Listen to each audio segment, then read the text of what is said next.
Good morning, friends. Welcome back to our channel. As we know, we have started our new chapter that is about introduction to trigonometry. And in a previous lecture, we have talked about the trigonometric table. And I have told you that I will try to make the table during the lecture, and I will share my trick that I used to make the table. So first we will try to make that trigonometric table, and then we will go through this example.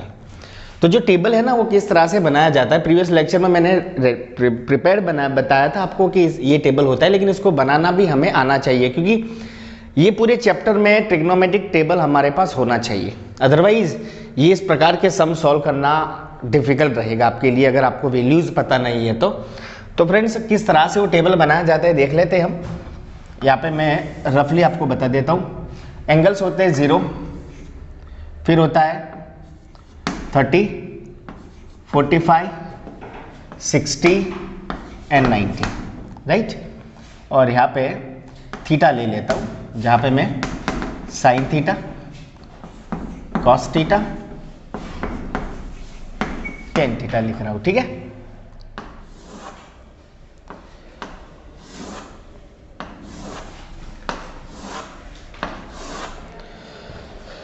Okay, अब देखिए सबसे पहले sign बनाएंगे, फिर cos, then ten. ये तीन ratio अगर आप बना लेते हो तो इसके बाद कॉसेक, सेक एंड कॉट लिखना बहुत आसान है। और इसमें भी तीन लिखने की जरूरत नहीं है, सिर्फ साइन का बना लो। एक कॉलम अगर बन जाता है तो बाकी पूरा टेबल आपको इटसेल्फ आ जाएगा। तो किस तरह से बनाते हैं देखिए। सबसे पहले आपको क्या करना है, 0, 1, 2, 3, 4 इस तरह से नंबर लिख देते हैं। 0, 1, 2, 3, 4। अब सभी नंबर को 4 से डिवाइड कर लेना है। 4 से डिवाइड कर लो। चलिए 0/4, 1/4, 2/4, 3/4 एंड 4/4। यहां तक आ गया। अब आपको स्क्वायर रूट निकालना है उनका। चलिए तो सबको स्क्वायर रूट दे दो। ये भी स्क्वायर रूट, ये स्क्वायर रूट, इसको भी स्क्वायर रूट में, इसको स्क्वायर रूट और इसके स्क्वायर रूट। देखिए न्यूमरेटर अगर 0 है तो पूरा आंसर 0 होता है ना।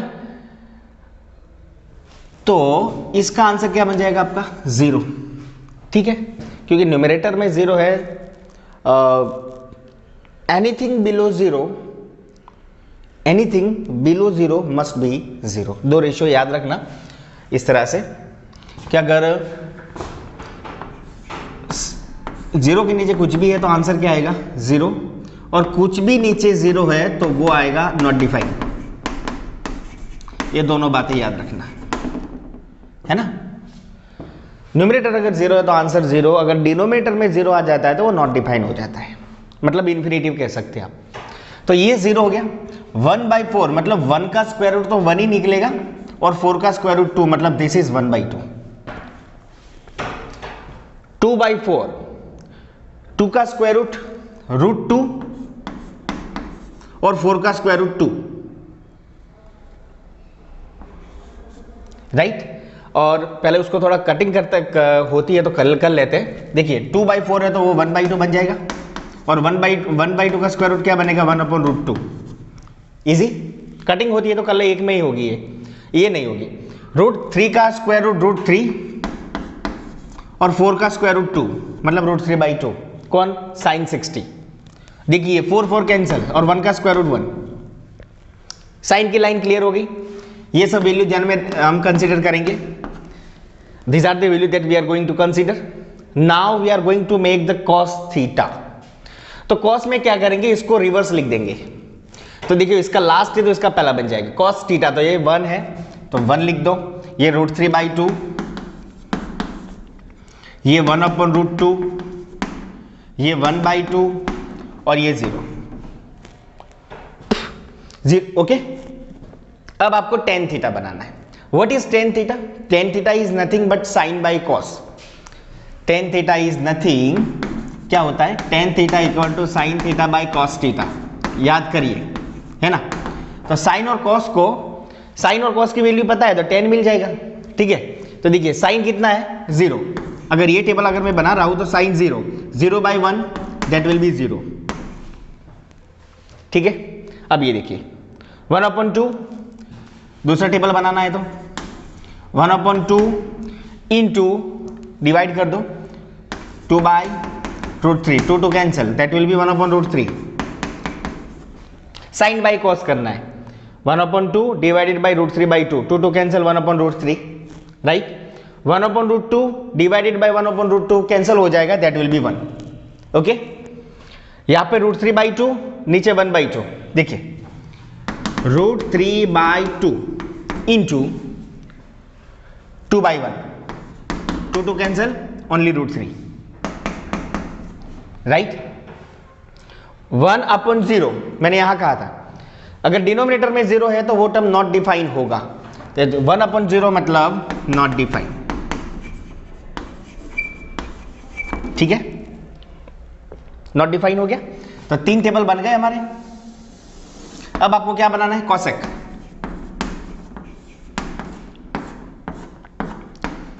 तो कॉसेक क्या है, कॉसेक की जगह पे मैं 1/sin थीटा लिख सकता हूं. कॉसेक की जगह पे क्या लिखना है, 1/sin थीटा, मतलब साइन का जो टेबल है उसका इनवर्स लिख दो. ठीक है, तो चलिए 0 है तो 1/0 नॉट डिफाइन, राइट.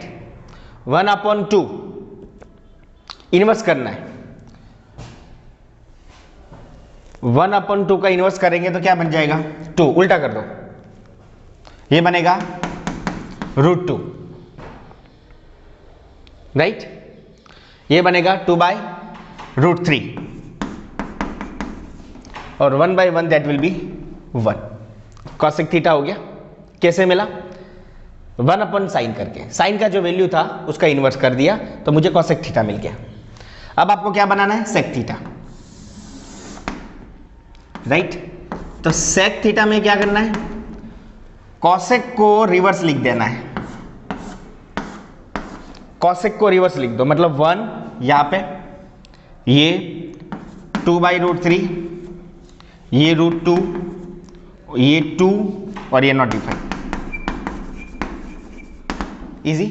एक बच्चा कॉट,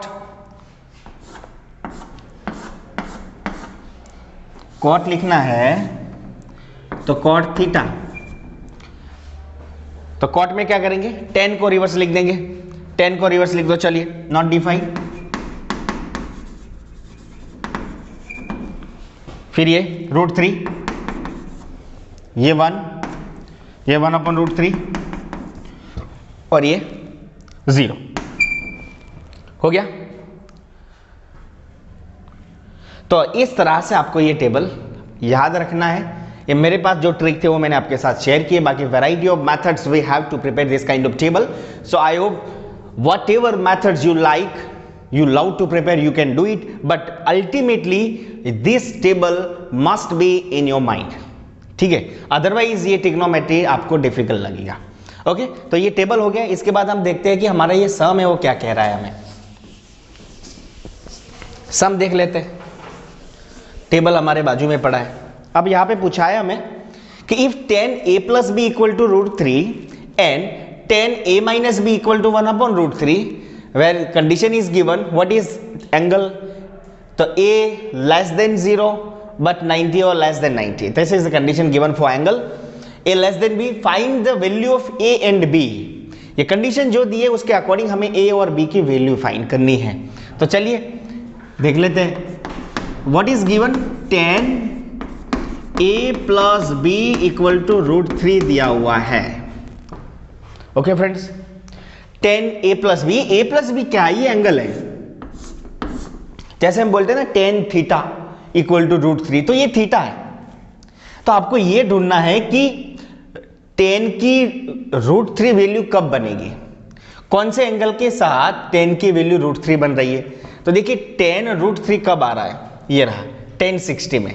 तो मैं इसके नीचे ऐसा लिख सकता हूं tan 60 इक्वल टू √3. क्या ये दोनों बातें सही है? ये तो कंडीशन गिवन है ना, और ये मैंने टेबल से लिखी कि tan 60 की वैल्यू √3 हो रही है. इसका मतलब क्या हुआ, tan का tan, √3 का √3, तो a प्लस की जगह पे क्या आ रहा है, 60. It means a plus b equal to 60. Equation number 1. Getting me?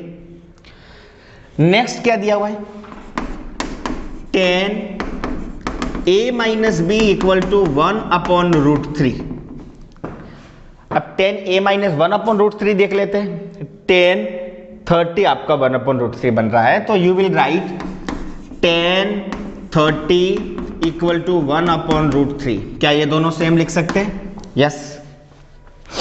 tan a minus b 1 upon root 3, that is given, and I have written this from the table that tan 30 equal to 1 upon root 3. Now you can see tan same, 1 upon root 3 same, it means a minus b is going to be 30, right? So next equation will be a minus b equal to 30. Can I write by this way? Exactly. Now we have two equations, and we know that variety of methods to solve such kind of equations. So we will follow elimination method and we'll try to get the value of a and b. Okay, so from equation 1 and 2 I will write a plus b equal to 60, a minus b equal to 30. Okay, add this both equations. So what will happen? B will be cancelled because both are having opposite sides. Now a plus a, that will be 2a, 60 plus 30, that will be 90. So I got a equal to 45. Am I right? I got a equal to 45. Now substitute this value in either equation in 1 or 2. Then what I will get? A plus b equal to 60. Then a what? A is being 45 plus b equal to 60, then b equal to 60 minus 45, so b equal to 15. B equal to 15. Okay, so friends, example like this, whenever we have given the condition like this, so what we will do, we will go through this table and we will try to identify the angle at which angle given trigonometric ratio becomes like this. Suppose here we have root 3, so we suppose that tan 60 will be root 3, so this angle equal to this angle. So we have compared the angle and make equations, and we have tried to solve this both equation by elimination method. So ultimately we got a equal to 45 and b equal to 15. Okay, I hope you got the entire topic. Okay friends, look at the next example, but that is about exercise 8.4. In just we have talked about the 8.2. Now you will have a question says what's about 8.3, but to remember 8.3 is completely reduced from our syllabus because this is the exercise which contain complementary examples. So the angles, complementary angles, that concept of trigonometry is completely reduced from our syllabus. So we are not going to talk about 8.3. now directly we are going to talk about exercise 8.4. Okay, तो complementary वाला जो topic है वो हमारा reduction में है 8.3, जिसमें आप देखोगे कि साइन 90 कॉस 90 वाले जो सम है जिसका कॉम्प्लीमेंट एंगल फाइंड करना होता है, तो 8.3 कॉम्प्लीमेंट्री वाला रिडक्शन में. So don't worry about it. So now directly we are going to 8.4. तो फ्रेंड इसमें क्या करना है, हमें इसमें पूछा गया है कि express the trigonometric ratio sine A sec A and tan A in cot A. पूछा है कि आपको साइन सेक और टेन को कॉट में लिखना है. ठीक है, तो पूरे साइन को हम कॉट के फॉर्म में लिख देंगे, सेक को भी कॉट के फॉर्म में कन्वर्ट कर देंगे और टेन को भी कॉट के फॉर्म में कन्वर्ट करेंगे फ्रेंड्स. ओके, तो friends for this we must have variety of identities in our mind that we have already discussed in previous lecture. सभी प्रॉपर्टीज और आइडेंटिटी जो है वो आपके दिमाग में होनी चाहिए. पहले मैं एक आइडेंटिटी लिखूंगा, देखिए यहाँ पे cosec square A minus cot square A equal to 1. क्या ये आइडेंटिटी आपको याद है? यस. अब इसमें से मैं क्या करूं, देखिए cosec square A equal to 1 plus cot square A लिख सकता हूं. देखिए क्या किया मैंने, कॉट स्क्वायर को इक्वल टू के यहां पे शिफ्ट किया, that's why that's become positive. So it means I have cosec square A equal to 1 plus cot square A. Easy. Now friends, we know that sine and cosec both are reciprocal of each other. They both are inverse form of each other. So cosec square a, it means, can I write by this way, 1 upon sine a whole square, क्योंकि 1 upon sine a equal to cosec a होता है. तो मैंने cosec a की जगह पे 1 upon sine ए लिख दिया और स्क्वायर तो उसके सर पे भी था, उसके सर पे भी डाल दिया मैंने, ठीक है। ये तो इक्वल टू चलेगा 1 प्लस कॉट स्क्वायर ए, लेकिन हमें तो साइन चाहिए ना, 1 अपॉन साइन नहीं चाहिए। तो पहले तो स्क्वायर रूट हटा दीजिए। अगर यहां से मैं स्क्वायर हटाऊं तो ये चीज जो है ना वो पूरी स्क्वायर रूट में चली जाएगी, that you know. So what I will write 1 upon sine A equal to square root में 1 plus cot square A. Easy? Yes. whenever we are going to remove the square of any term, then we will take the square root of the terms that is in front of previous one. It means equal to यहाँ पे जो term पड़ा है उसका हम square root लिख लेंगे। अब हमें ये भी अभी भी 1 अपॉन साइन ए है, मुझे साइन ए चाहिए, मतलब अभी भी मुझे इसको इनवर्स करना है, रेसिप्रोकल लेना है। तो उसको उल्टा कर दूं तो साइन ए बन जाएगा, तो ये नीचे चला जाएगा 1 प्लस कॉट स्क्वायर ए। देखिए आपको पूछा था कि साइन को कॉट के फॉर्म में लिखिए, तो मैंने लिख दिया sine A equal to 1 upon square root 1 plus cot square A, लिख दिया, ठीक है। अब फ्रेंड्स देखिए कॉट ए, सबको कॉट में लिखना है तो हम कॉट को लेकर ही चलेंगे। यहां पे भी कॉट वाला ही आइडेंटिटी यूज की, यहां पे भी कॉट को लेकर चल रहा हूं। कॉट को अगर हमें नॉर्मल रेशियो में लिखना है तो कैसे लिख पाएंगे? तो cot is nothing but cos A by sine A.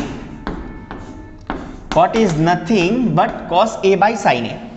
Easy.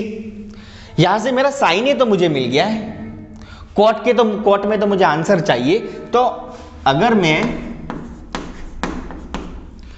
अगर आपको क्वेश्चन होगा कि सर आप कॉस को क्यों सब्जेक्ट बना रहे हो, तो आप देखिए ना, दूसरा रेशियो मुझे सेक ए चाहिए। I am going to convert sec A into cot A. अगर सेक को मुझे कॉट में ले जाना है तो सेक का इनवर्स कॉस है ना, सेक और कॉस दोनों एक दूसरे के इनवर्स है ना, जैसे यहाँ पे साइन ए और कॉसेक ए था। अगर मुझे कॉस मिल जाता है, कॉस को मैं अगर कॉट में लिख देता हूं तो सिर्फ इसका इनवर्स करूंगा तो सीधा मुझे सेक ए मिल जाएगा। That is why I am going to convert cos A into cot A. तो cos A equal to cot A into sine A, right. Cot A का कॉट को आपको कन्वर्ट नहीं करना क्योंकि आंसर ही आपको कॉट में लाना है सबको, तो कॉट तो है ही, तो कॉट में रखिए भाई। साइन ए क्या है? साइन ए का वैल्यू अभी भी हमने कन्वर्ट किया था कॉट में, तो that will be 1 upon 1 plus cot square A. तो फाइनली ये बन गया cot A by 1 plus cot square A. Easy. ये मेरा कॉस ए है, क्या है? Cos A. लेकिन फ्रेंड्स मुझे क्या चाहिए? सेक। तो sec is nothing but inverse of cos A, तो इजीली मैं लिख पाऊंगा सेक ए इक्वल टू, उसको उल्टा कर दो, 1 plus cot square A by cot A. मिल गया मुझे सेक। इजी। अब आपको पूछा था टेन को भी कॉट में ले जाना है, लेकिन टेन और कॉट तो सीधा directly they are inverse of each other, they both are reciprocal of each other. So can I can write by this way tan A equal to 1 upon cot A. तो tan तो सीधा सीधा मेरा cot में आ गया ना। तो सबसे पहले मैंने साइन को कन्वर्ट कर दिया कॉट में, तो साइन सीधा तो नहीं मिलेगा आपको, जिसमें कन्वर्ट करना है कॉट में कन्वर्ट करने को बोला था। तो आपको जितने भी आइडेंटिटी यूज करनी है वो सब में कॉट कहीं ना कहीं होना चाहिए। तो मैंने पहले ही ली थी cosec square A minus cot square equal to 1, इसमें भी कॉट था, तो मैंने कॉट वाला कंटिन्यू किया तो मुझे साइन मिल गया। इसके बाद सीधा सेक वाला नहीं मिल रहा था मुझे, तो मैंने उसका इनवर्स कॉस था उसको ढूंढ लिया, कॉस को ढूंढ लिया, तो बस इसका इनवर्स करने पर मुझे सेक ए मिल जाएगा। और 10 मिला था, लास्ट में 10 बोला था, तो 10 तो सीधा सीधा कॉट ए का इनवर्स है ही। ओके फ्रेंड्स, तो whenever we are asked questions like this that convert given trigonometric ratio into either form, suppose cot a, sec a, cos sec a, whatever, in whatever form we are asked to convert given ratio, we will go through this method. जिस ratio में आपको पूछा है उसी ratio की identity use करेंगे gradually, and ultimately we will have the all the ratios converted into which that we are asked to convert. Okay friends, thank you.